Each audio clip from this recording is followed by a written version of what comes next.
Hopes of a U.S. trade deal could be put on the back burner following a report by U.S. trade chiefs which revealed signing global trade deals including with the UK may not be an economic priority. A report by the U.S. International Trade Commission also found U.S. trade deals have only had a small, positive effect on America's economic growth.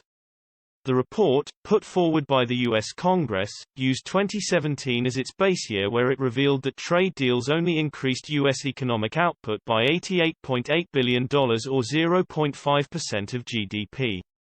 Despite a commitment on a deal between U.S. President Joe Biden and Prime Minister Boris Johnson at the G7, the U.S. and UK have been struggling to reach an agreement on a long-running trade dispute over aircraft subsidies and steel, but both sides agreed to suspend punitive tariffs on each other for 4 months while talks continued. The White House yesterday struck a more cautious tone over the signing of a trade deal.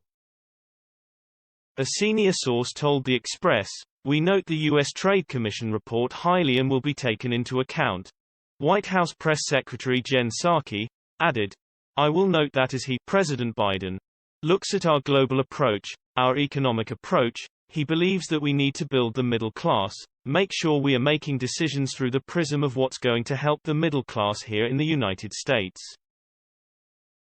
Opposition parties in the House of Commons last night raised concerns that a potential U.S. trade deal could have a negative economic impact on the UK.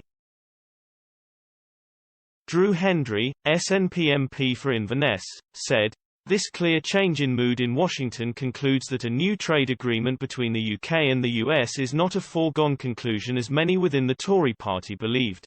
It also shows that the UK government's approach to post-Brexit growth is utterly flawed and will cause excessive damage to our rural sector and the wider economy." The Tory argument that Brexit means more trade is a complete fallacy, with the UK's trade with the rest of the world collapsing by almost £30 billion in the last 3 years. Instead of focusing on the national interest like any normal trading nation, the Tories are approaching negotiations with the attitude that any deal is a good deal to prove a hollow Brexit point. In response, a Department for International Trade source said Liz Truss was regularly engaging with U.S. counterpart Catherine Tai.